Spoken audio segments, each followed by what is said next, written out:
ಈಗ ನಿನ್ನೆಯಿಂದ ಈಗಾಗಲೇ ಉತ್ತರ ಕರ್ನಾಟಕದ ಬೀದರಿಂದ ಬಸವನಗೌಡ ಪಾಟೀಲ್ ಯತ್ನಾಳ್ ಅವರು ನಾವು ವಕ್ಫ್ ವಿರುದ್ಧ ಅಭಿಯಾನ ಪ್ರಾರಂಭ ಮಾಡ್ತೀವಿ ಅಂತ ಹೇಳ್ತಾರೆ.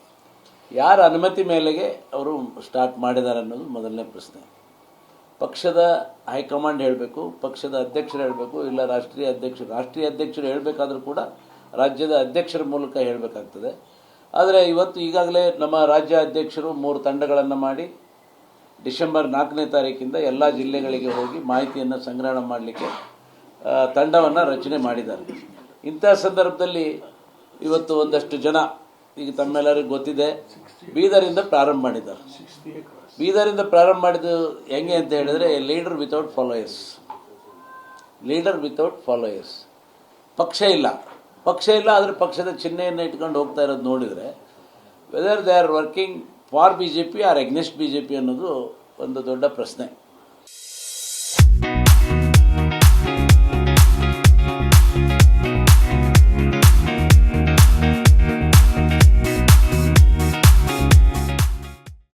ಅಥವಾ ಕಾಂಗ್ರೆಸ್ ಪಕ್ಷಕ್ಕೆ ಎಲ್ಲೋ ಒಂದು ಕಡೆಗೆ ಒಳ ಒಪ್ಪಂದ ಆಗಿದೆ ಅನ್ನೋಂಥ ಒಂದು ಅನುಮಾನ ಕೂಡ ಬರ್ತಾ ಇದೆ.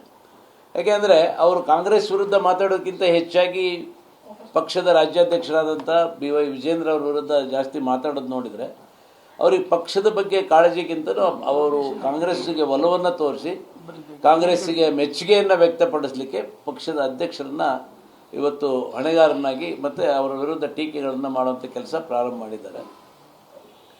ಮೊನ್ನೆ ಉಪಚುನಾವಣೆ ಆಯಿತು, 3 ಚುನಾವಣೆಗಳ ರಿಸಲ್ಟ್ ಬಂದ ತಕ್ಷಣ ಅವರು ಹೇಳಿಕೆ ಕೊಟ್ಟರು, ಇದು ಸಂಪೂರ್ಣವಾಗಿ ವಿಜೇಂದ್ರ ಅವರು ವಿಫಲ ಆಗಿದ್ದಾರೆ. ಇಲ್ಲಿ ಒಂದು ಪ್ರಶ್ನೆ, ಇದು ಸಾರ್ವತ್ರಿಕ ಚುನಾವಣೆ ಅಲ್ಲ, ಉಪಚುನಾವಣೆಯಲ್ಲಿ ಯಾವತ್ತೂ ಸಾಮಾನ್ಯವಾಗಿ ಸರ್ಕಾರ ಯಾರು ಆಡಳಿತದಲ್ಲಿರ್ತಾರೆ ಆ ಸರ್ಕಾರದ ಪರವಾಗಿ ಪಕ್ಷ ಗೆಲುವನ್ನು ಸಾಧಿಸೋದು ಸರ್ವಸಾಮಾನ್ಯ. ಯಾಕೆಂದರೆ ಹಿಂದೆ ನಾವು BJPಗೆ ಬಂದಂಥ ಸಂದರ್ಭದಲ್ಲಿ 15 ಜನರಿಗೆ ಎಲೆಕ್ಷನ್ ಆದರೆ 12 ಸ್ಥಾನ BJP ಗೆದ್ದಿತ್ತು. ಇಲ್ಲಿ ಭಾಳ ಸ್ಪಷ್ಟತೆ ಇದೆ. ಕಾಂಗ್ರೆಸ್ ಪಕ್ಷ ಅಧಿಕಾರದ ದುರುಪಯೋಗ ಮತ್ತು ಹಣವನ್ನು ಚೆಲ್ಲಿ, ಇವತ್ತು ಹೇಳಿದರು BK ಹರಿಪ್ರಸಾದ್ ಅವರು ಒಂದು ಕಡೆ ಹೇಳಿದ್ದು ನೋಡಿ, ನಾವು ಕೂಡ ಸಾಕಷ್ಟು ಚೆಲ್ಲಿದ್ವಿ ಹಣನ ಅಂತ ಓಪನ್ ಆಗಿ ಅವ್ರು ಹೇಳಿದ್ದಾರೆ. ಅಂದರೆ ಇವತ್ತು ಅಧಿಕಾರವನ್ನು ದುರುಪಯೋಗಪಡಿಸ್ಕೊಂಡು, ಅಧಿಕಾರದ ಯಂತ್ರವನ್ನು ದುರುಪಯೋಗಪಡಿಸ್ಕೊಂಡು ಹಣವನ್ನು ಚೆಲ್ಲಿ ಮತ್ತು ಅಧಿಕಾರದ ಆಸೆಯನ್ನು ತೋರಿಸಿ, ಈಗ ನೋಡಿ ನಿನ್ನೆ ಖಾದ್ರಿಯವರಿಗೆ ಹೆಸ್ಕಾಂ ಅಧ್ಯಕ್ಷರು ಮಾಡಿದರು. Is it not A corruption? ಮೊದಲೇ ಹೇಳೋದು, ನೀವು ಬಿಟ್ಟು ಹೋಗ್ಬೇಡಪ್ಪ, ನೀನು ಬಂಡಾಯ ಎದ್ದಿದೆ, ನಿನಗೇನೋ ಹುದ್ದೆ ಕೊಡ್ತೀವಿ. ಅಂದರೆ ಅಧಿಕಾರ ದುರುಪಯೋಗ ಹೇಗಾಗ್ತದೆ ಅನ್ನೋದಕ್ಕೆ that is also one example. ಈಗ ಅವ್ರನ್ನ ಹೆಸ್ಕಾಂ ಅಧ್ಯಕ್ಷರು ಮಾಡಿದರು. ನೀವು ಮಾಡ್ಕೊಳ್ಳಿ, ಏನಾರು ಮಾಡ್ಕೊಳ್ಳಿ.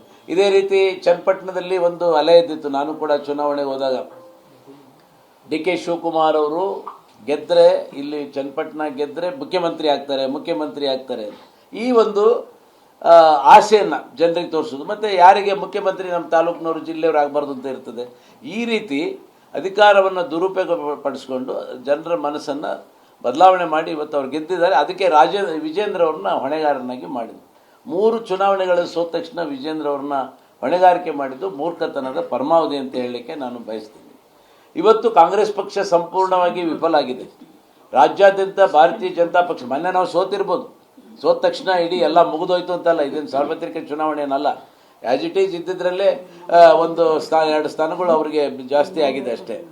ಅಂದ ತಕ್ಷಣ ಇವತ್ತು ಭಾರತೀಯ ಜನತಾ ಪಕ್ಷ ಅದು ಗೆದ್ದಿದ್ರು ಆಡಳಿತಕ್ಕೆ ಬರ್ತಿರಲಿಲ್ಲ. ಆದರೆ ಸಮಬಲದ ಒಂದು ಹೋರಾಟವನ್ನು ಮಾಡಿ ಇವತ್ತು ನೋಡಿ, ಇನ್ನೊಂದು ಭಾಳ ಇದು ಅಂದರೆ 13ನೇ ತಾರೀಕು ಚುನಾವಣೆ ಇದೆ, 12ನೇ ತಾರೀಕು ಗೃಹಲಕ್ಷ್ಮಿ ಹಣವನ್ನು ಬಿಡುಗಡೆ ಮಾಡ್ತಾರೆ.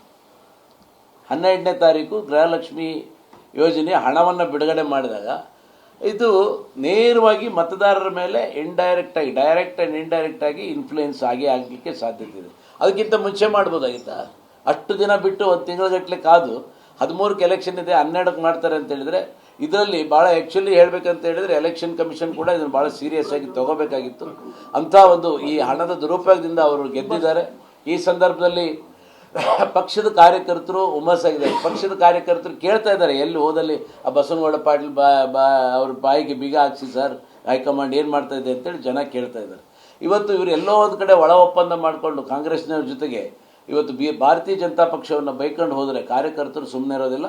ಇವತ್ತು ಆ ಕಾರ್ಯಕರ್ತರ ಮನಸ್ಸಲ್ಲಿ ನಮ್ಮ ಪಕ್ಷ ಗಟ್ಟಿಯಾಗಿದೆ, ಪಕ್ಷ ಬಲಿಷ್ಠವಾಗಿದೆ, ಪಕ್ಷ ಒಗ್ಗಟ್ಟಿಂದ ಇದ್ದೇವೆ ಅನ್ನೋಂಥ ತೋರಿಸೋ ನಿಟ್ಟಿನಲ್ಲಿ ನಾವು 29ರಿಂದ ಮುಳಬಾಗಿಲಿನ ಕುರುಡುಮಲ್ಲೇಶ್ವರ ಗಣೇಶನ ದೇವಸ್ಥಾನಕ್ಕೆ ಹೋಗಿ ಅಲ್ಲಿಂದ ಚಾಮುಂಡೇಶ್ವರಿ ತಾಯಿಗೆ ಹೋಗಿ ಪೂಜೆ ಮಾಡಿ ಮತ್ತು ರಾಜ್ಯಾದ್ಯಂತ ನಾವೆಲ್ಲರೂ ಕೂಡ ಈಗೇನು Davanagere is A centre point, heart of Karnataka ಇದ್ದಾಗ ಎಲ್ಲ ಕಡೆಯಿಂದನೂ 250-300 ಕಿಲೋಮೀಟ್ರ್ ದೂರ ಅಲ್ಲಿ ಒಂದು ದೊಡ್ಡ ಸಮಾವೇಶವನ್ನು ಮಾಡಿ, ರಾಜ್ಯ ಮಟ್ಟದ ಒಂದು ದೊಡ್ಡ ಸಮಾವೇಶವನ್ನು ಮಾಡಿ ಜನರಿಗೆ ಒಂದು ಸಂದೇಶವನ್ನು ಕೊಡ್ತೀವಿ. ಇದು ಭಾರತೀಯ ಜನತಾ ಪಕ್ಷದ ಮುಂದಿನ ಯುದ್ಧದ ಒಂದು ರಣಕಾಳೆಯನ್ನು ಅಲ್ಲಿಂದ ನಾವು ಪ್ರಾರಂಭ ಮಾಡ್ತೇವೆ.